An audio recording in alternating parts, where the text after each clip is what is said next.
Welcome back, everyone, to a long overdue episode of the Lakers Outsiders podcast. We couldn't have timed it any better with NBA news. Totally unintentional. But we will jump right into that here soon.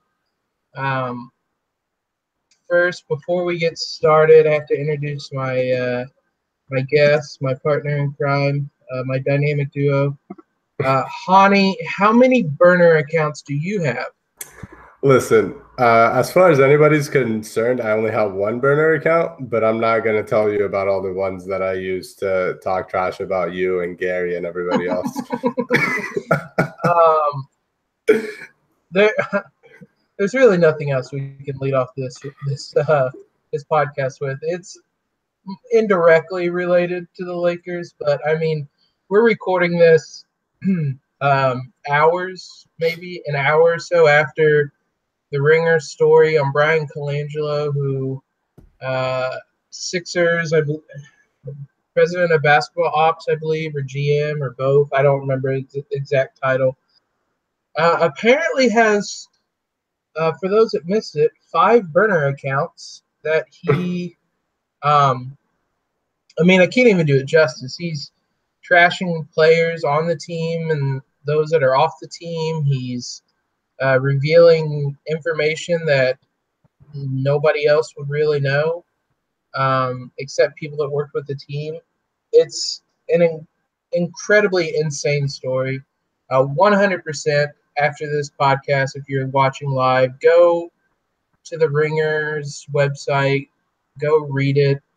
It was a story that, as I'm reading it, I'm thinking, this is insane. And then the next section comes up, and oh my God, this is more insane. And then the next section, it's, holy, what in the world? Why is he tweeting about Julia Local for? He's still on his team. And it's just like, it kept going and going. And, I mean, we'll start. I mean, Honi, what was your initial reaction as you're reading that? Just high level comedy. I could not stop laughing at the fact that an NBA executive who's worked with multiple teams, who's worked with Team USA, he's like a super famous, unbelievably rich person, felt the need to have a burner account to basically protect his own reputation, to talk trash about other people.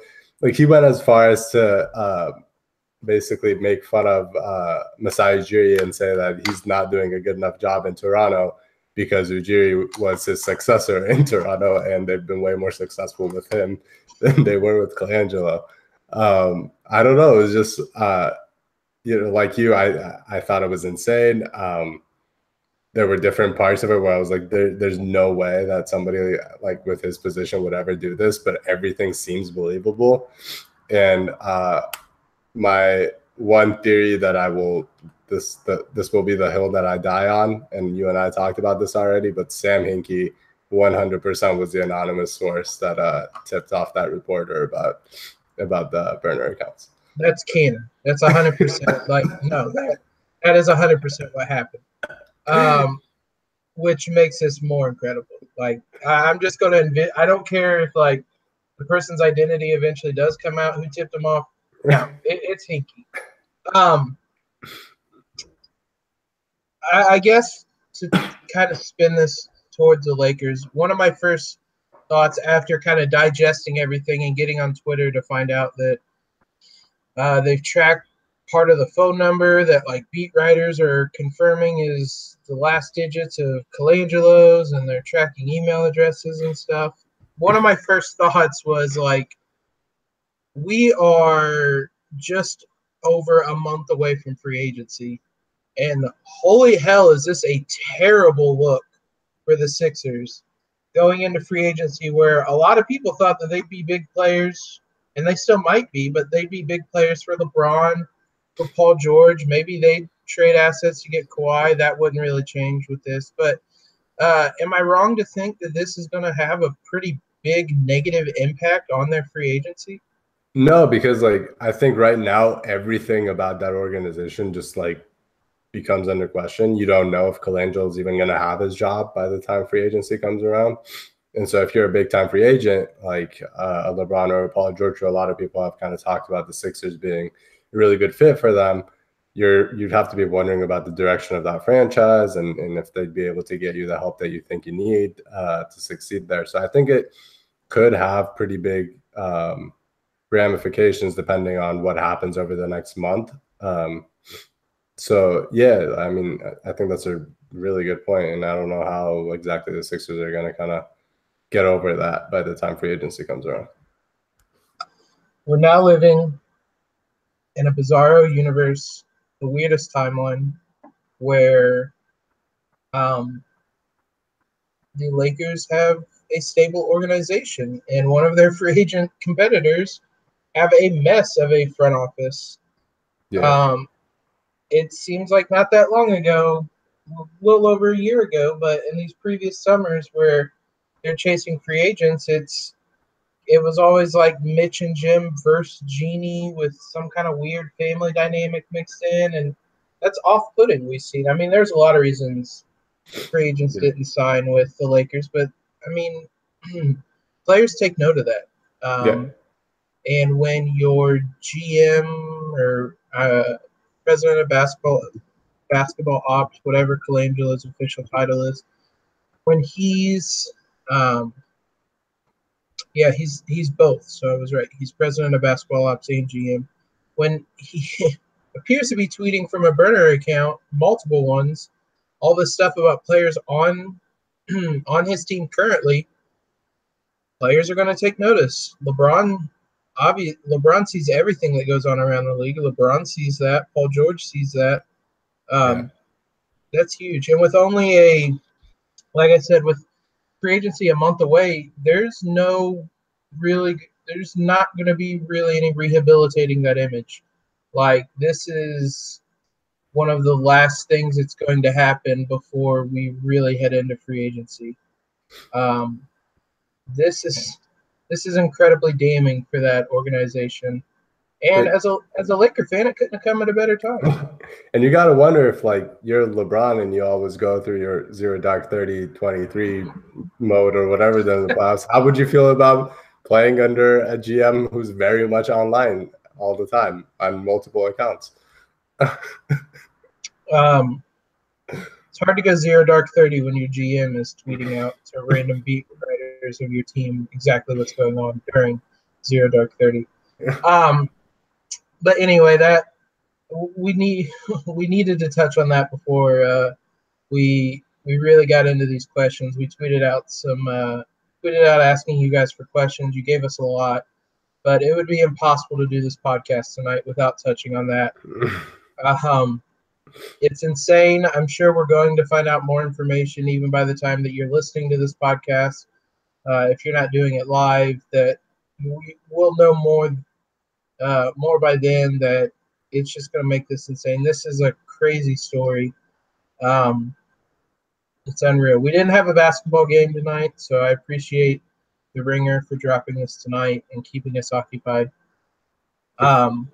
So yeah, we'll dive into some of these questions. We have some questions about the draft, about free agency, about our own free agents, all kinds of stuff.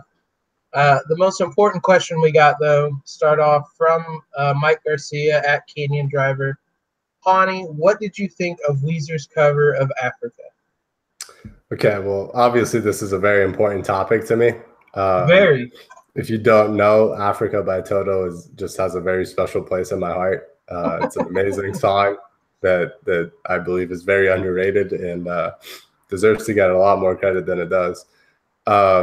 One, I will say to that fan account that like got an actual band to cover a song for them with like pro level production and all that. Kudos to you. That is amazing stuff. I'm going to start harassing bands about covering other songs.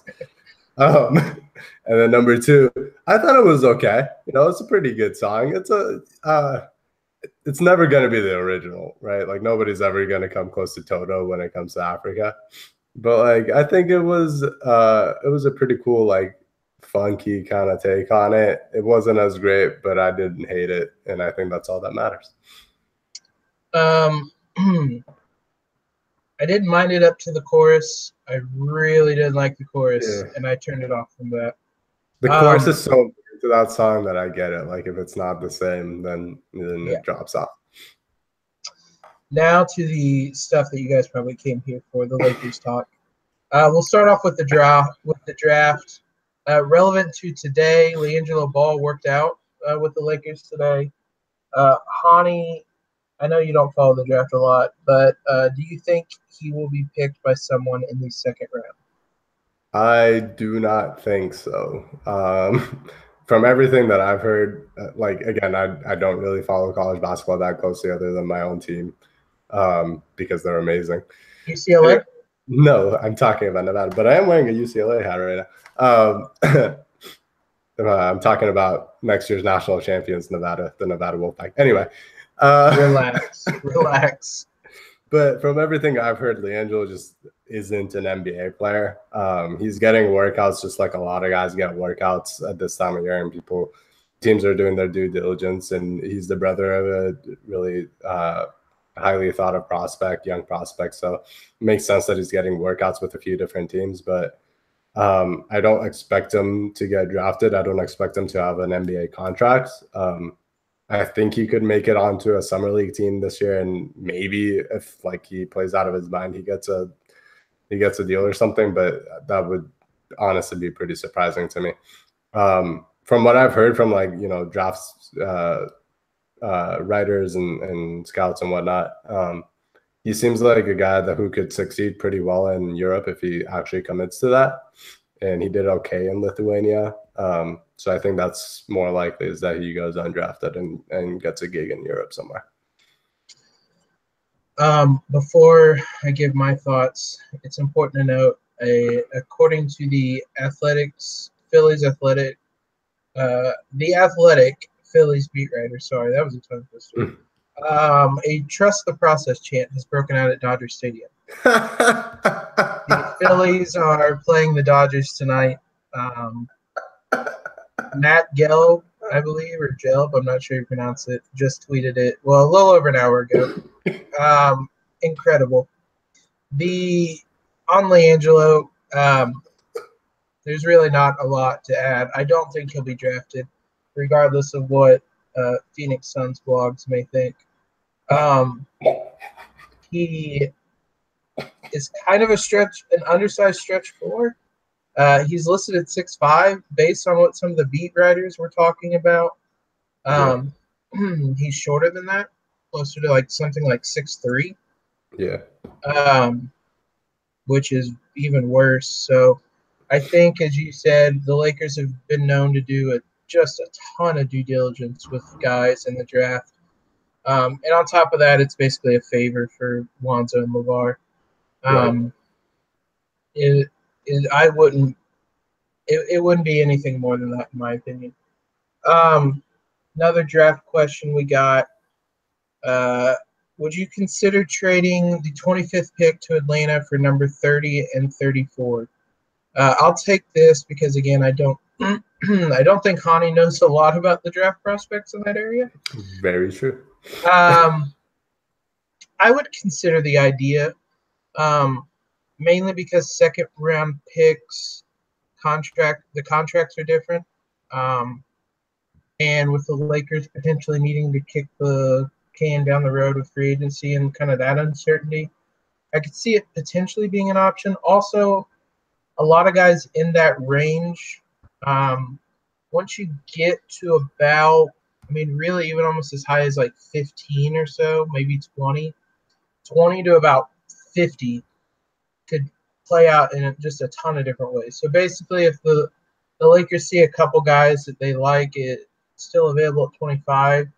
They traded back last year, got an extra pick. So, yeah, it's certainly something that's possible. It depends really on what their board looks like. I don't see them doing it before they're on the clock. It just really kind of depends on how their board shakes out, who's still available, if there's still multiple guys they like, or who might not be there. So, yeah, it's certainly a possibility. I don't know if the Hawks would want to do that. They would really need to like somebody that's available at that spot. For the Hawks in a rebuild, it would make more sense to just keep both the picks and acquire a bunch of young players because they don't have much going for them right now. We'll jump to free agency and we'll start kind of in-house. There were a couple questions about Julius. This one's from @Stocky6, I believe. If the Lakers go all out and sign 2 max free agents, what would they have to do to keep Randall? Trade Luol Deng, basically, is what it would come down to. Yeah. It's really tight with the money if you stretch Luol Deng. You would have to trade like your Kuzma and Hart. I think a couple guys like that, which probably wouldn't be worth it. If you sign 2 max free agents, you can trade first-round picks because at that point we're probably talking about having LeBron and Paul George, and we're going to be competitive. So getting rid of those first-round picks doesn't hurt quite as much. But yeah, other than that, the math, the salary cap math on that gets really tricky in keeping Randall if we sign 2 max free agents. The other option, albeit incredibly unlikely, is that Randall just takes a qualifying offer of, I think, about $5.5 million. But it's only for 1 year, and he becomes an unrestricted free agent next year. Given that he's had an injury in the past, I don't imagine I imagine he would look for security more than anything. Yeah. So yeah, I don't see him doing that. The other one, I'll let you take this one, Honi, because we were actually talking about him the other night. If someone makes Julius an offer that the Lakers will not match, this is from @Kobe3. If someone makes Julius an offer we can't match, should we go hard after Capella? It's actually really funny because you and I were talking about this last night, and I made this exact comment that I said if for whatever reason the Lakers weren't going to match an offer for Randall, that I would love for them to throw some money at Capella. I think he'd be a really cool fit with Lonzo. He's not a very good fit with Randall, so if Randall comes back, that it doesn't really work out as well. But he's a good fit with Lonzo as a pick and roll dive guy. He's a good fit with Kuzma because Kuzma can space the floor with him. He's a really good defender, really good screen setter and rim roller. The only thing that, kind of doesn't make sense to me with this is that I think Capella is going to make the same amount, if not more than Randall. Just because A, he's a really good player, and B, he's playing for a really, really good team, and people are just going to notice that more, and they're going to see him as a valuable part of that. So it's, I think, more likely that teams would offer up like bigger salaries to Capella, especially because if the Rockets are also in the market to get a Paul George or LeBron James, their money is really tight, and they probably wouldn't be able to bring Capella back anyway.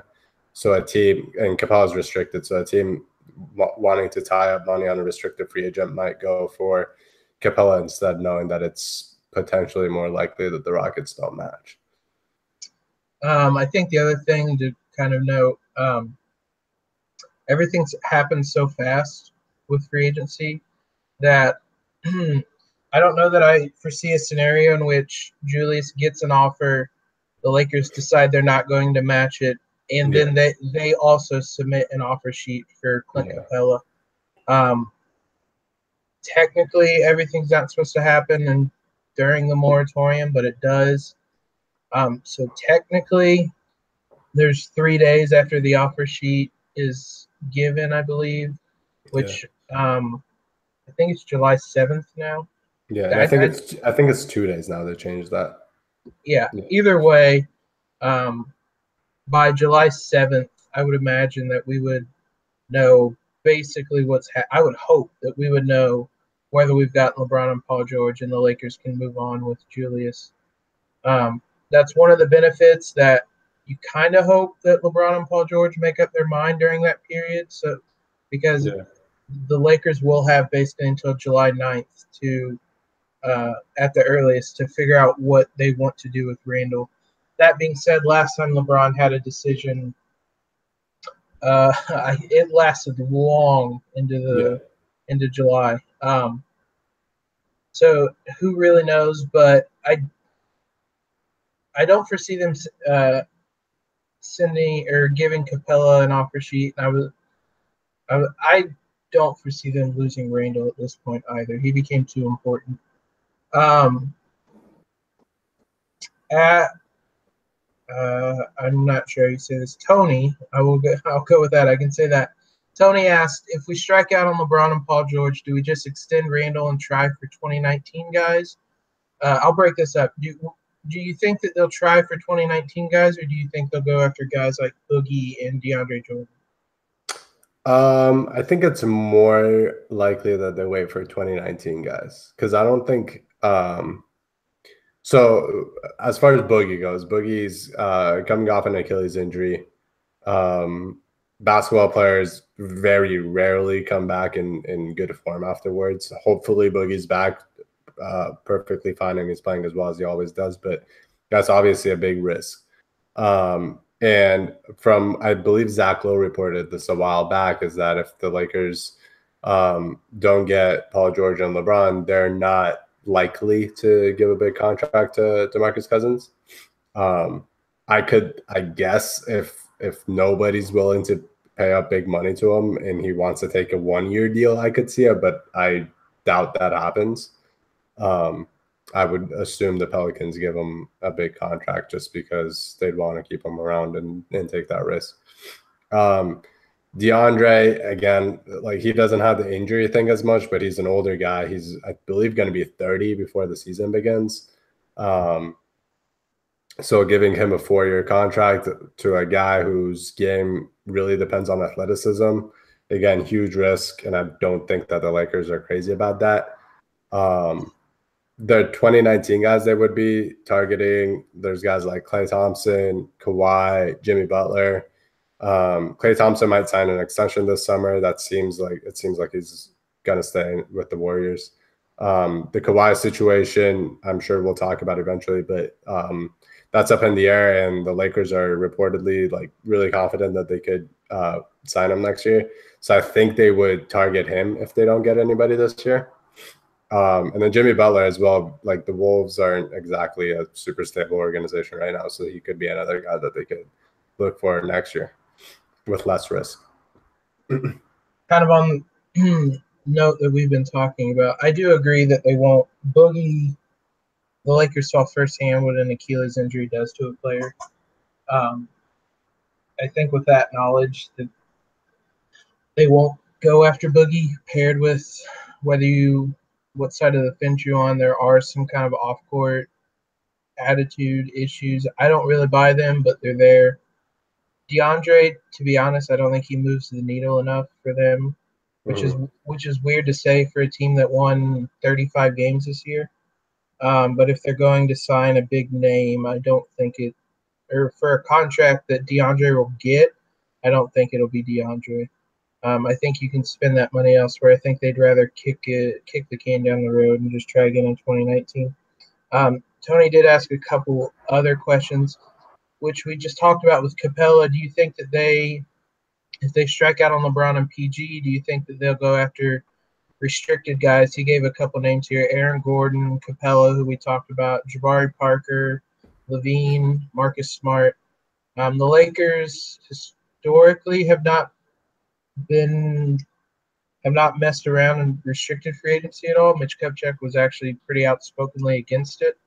Do you think that changes with this new front office at all, Honi? None of those guys are really jumping out at me. Like, Aaron Gordon, I think, is the best player out of that bunch, but he's kind of redundant with Randall. Like, they kind of have the same skill set. Gordon shoots a little bit better. Randall, I think, passes a little bit better. It's kind of similar skill sets. I don't think it's changing much, unless the Lakers feel really strongly about starting Gordon and Randall together, which might be kind of disastrous. But better than starting Ryan Kelly as a small forward. Good Lord. I've seen worse, so it's fine. I just got some bad flashbacks. I still believe in Ryan Kelly. And then the other guys like Jabari Parker, no thanks.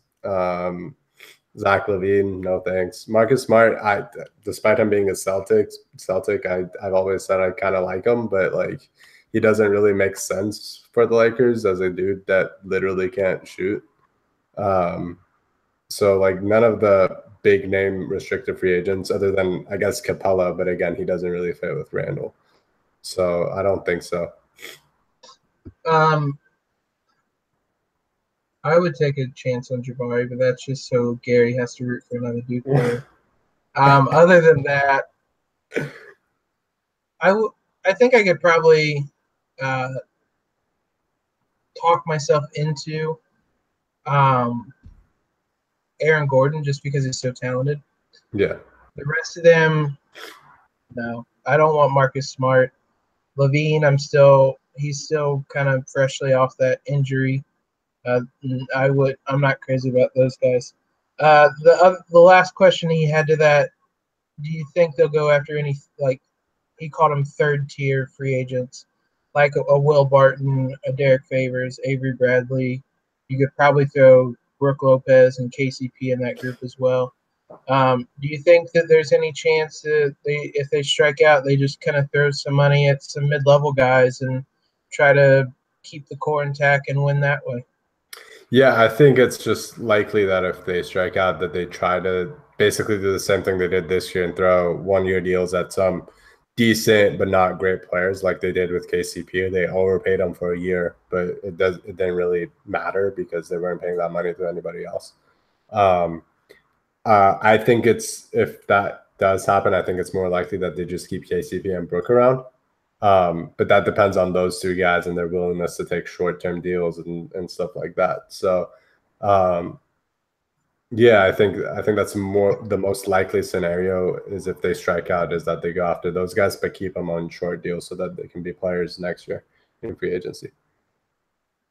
Yeah, the only way they bring in any of those guys is, like you said, on 1-year deals. I don't imagine they sign any of those guys to long-term deals unless it's something like they did with Lou Williams, where they can get him on a hell of a bargain, basically. But even then, you're cutting into free agent space. It doesn't make a lot of sense. So no, I don't think that they'll go after any of those guys.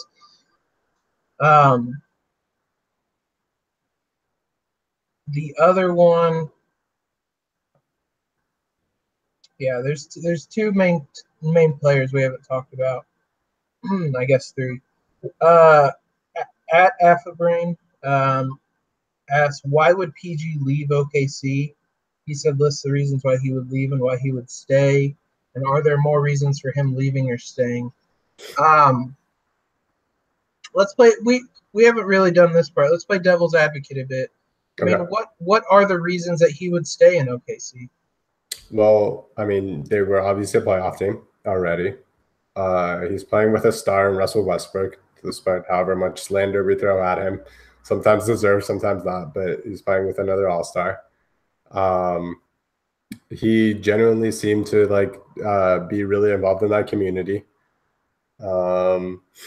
He played with another wing player, Andre Roberson, who kind of helped him out defensively, and together they were like really, really good defensively on the wings before Roberson got hurt. And Paul George was kind of in the defensive player of the year conversation for about half the season. What else? I mean, that really, I think the biggest one is that they're a contender now. And that he may be able to talk himself into the fact that Andre Roberson really meant that much. Defensively, he did mean a lot. When he was there and when he was on the court, that team was a lot different than the team that ended up playing in the playoffs. I don't know that it would make the difference between them competing with the Rockets and the Warriors, especially with what we saw of both teams this playoffs. I think they have a level that the Thunder honestly don't have. But I think that's just the biggest point between the two is that they are a playoff team, as is.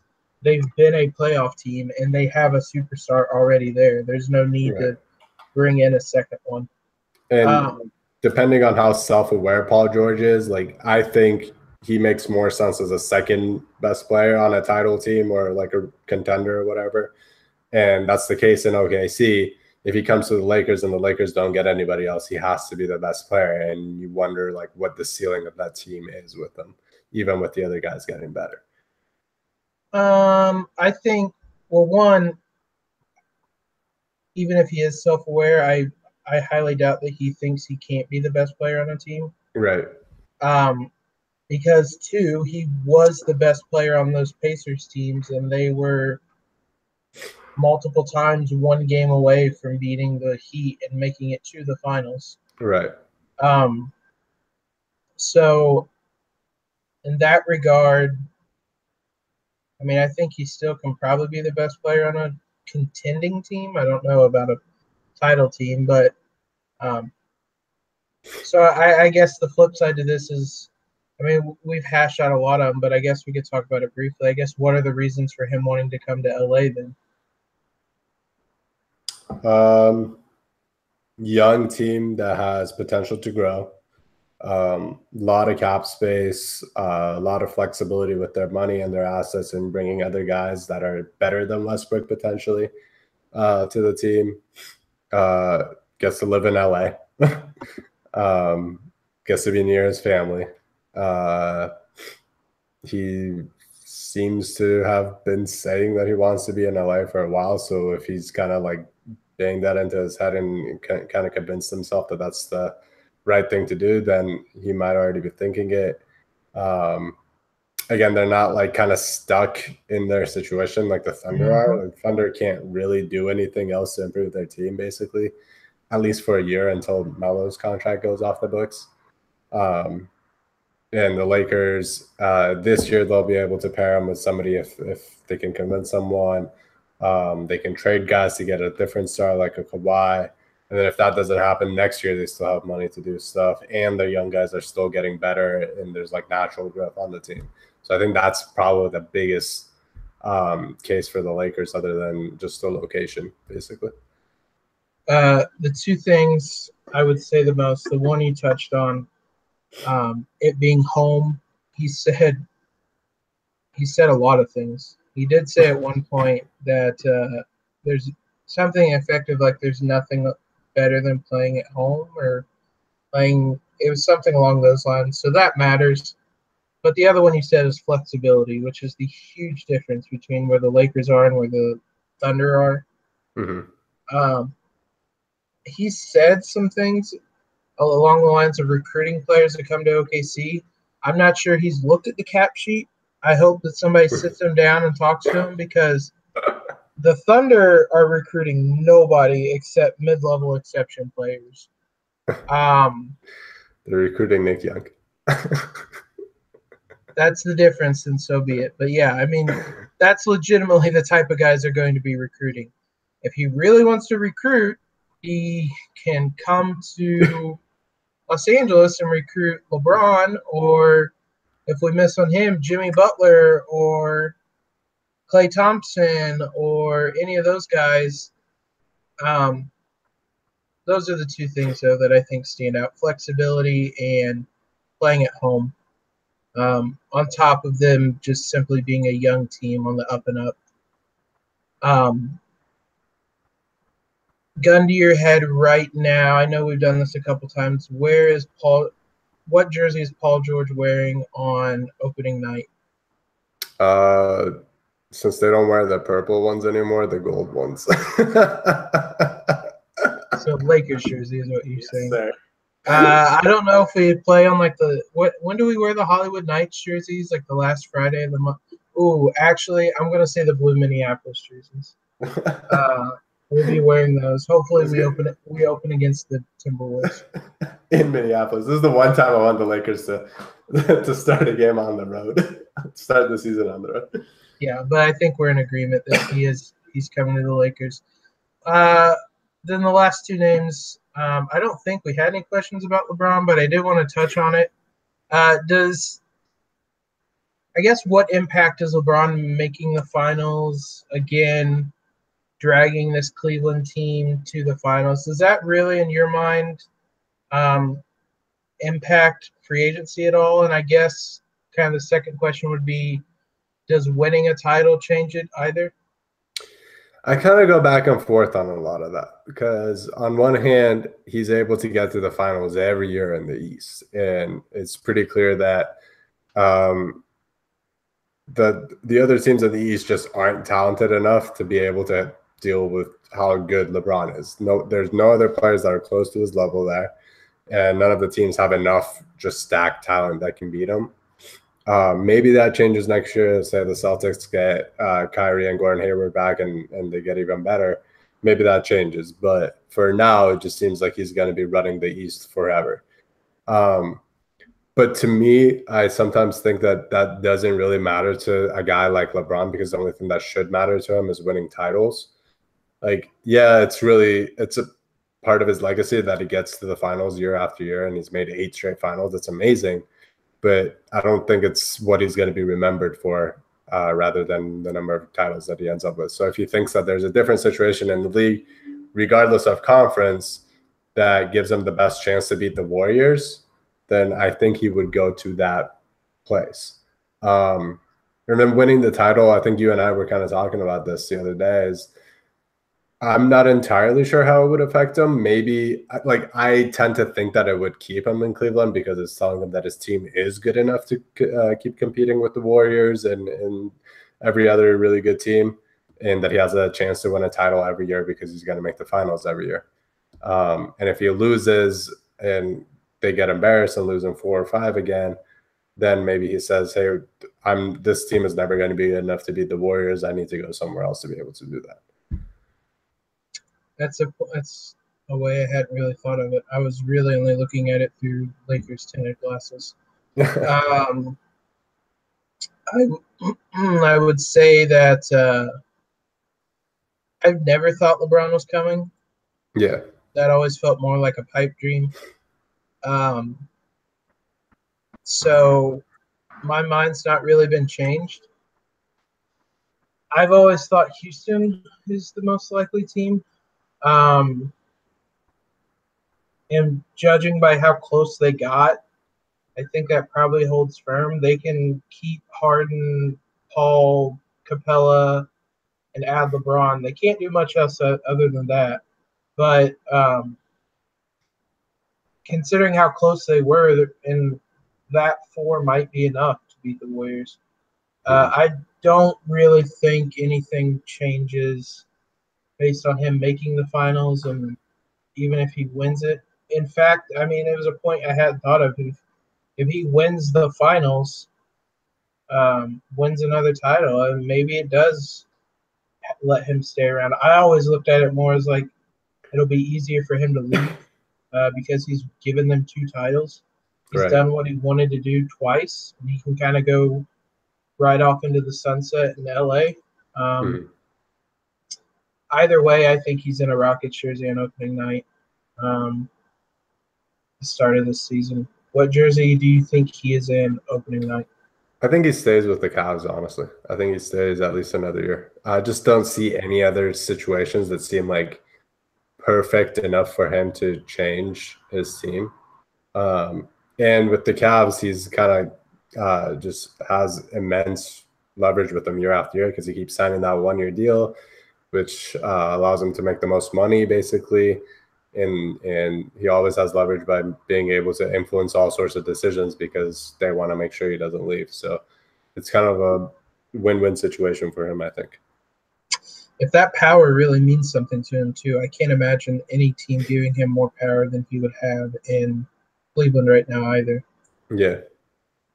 Last player we were going to talk about, at Jonathan Sofel. I hope I'm pronouncing that right. Big Baby Jonathan.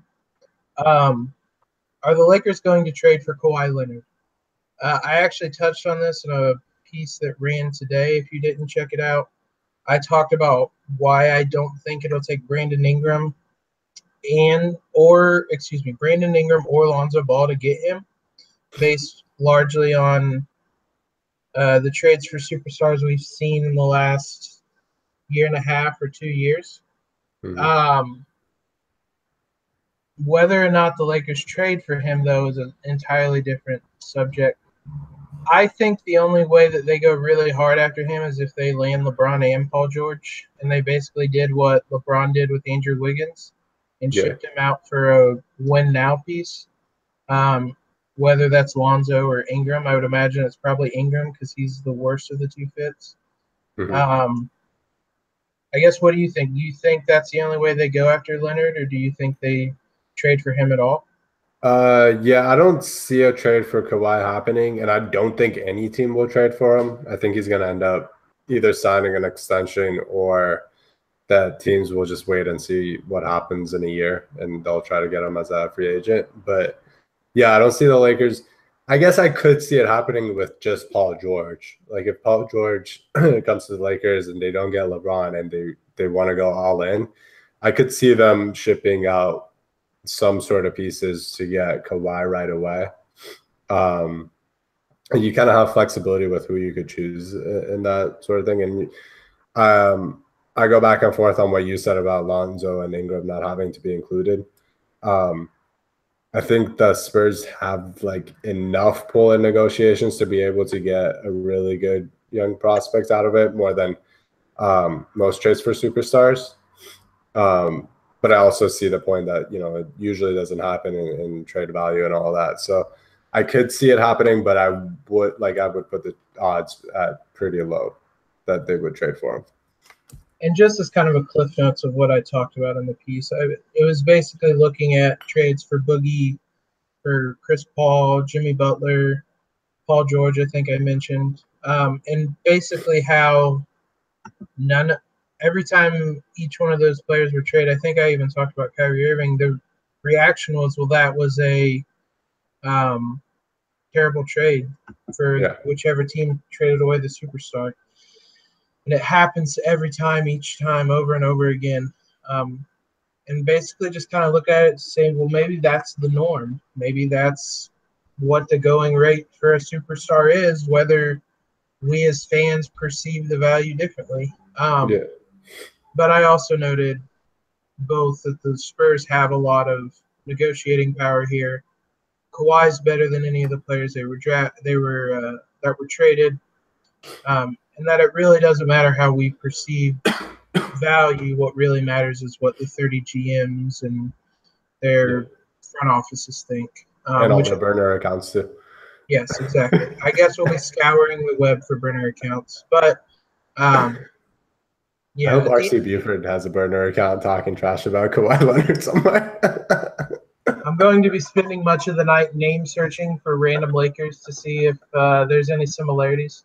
The one last name I want to briefly touch on before we go, because I wasn't going to, but the more I thought about it, the more we might need to talk about it. Bill Simmons on a podcast, it was either late last week or early this week. I think it was late last week. Mentioned kind of in a passing by way of Kevin Durant possibly leaving the Warriors, and threw out the Lakers as a potential landing spot. My first response was to roll my eyes, whatever. It's Simmons, Bill Simmons being Bill Simmons.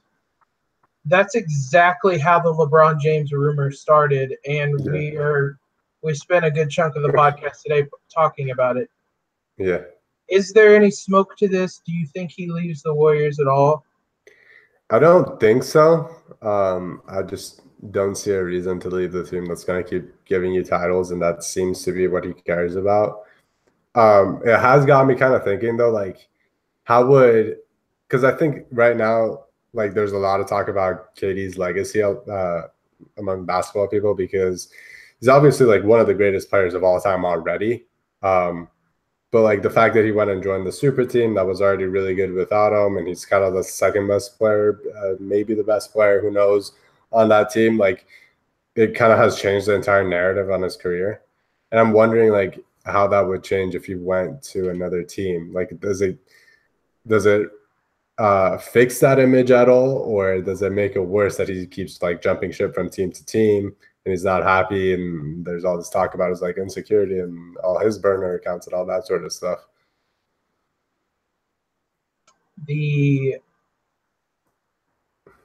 I will say that I think during the playoffs, everything gets put under more of a microscope.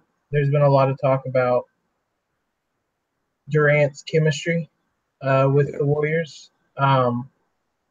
They were without Steph for a large part of this year. That Durant's still just in his second year there. I think a lot of that's blown out of proportion.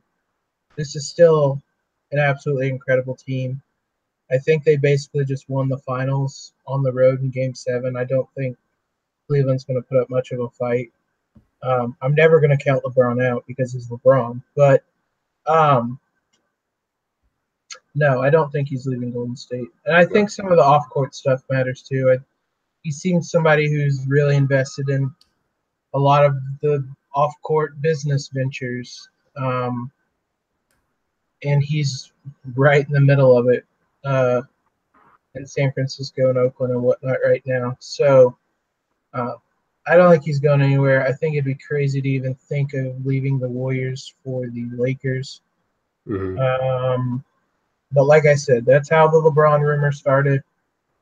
So it might be worth just tossing out there.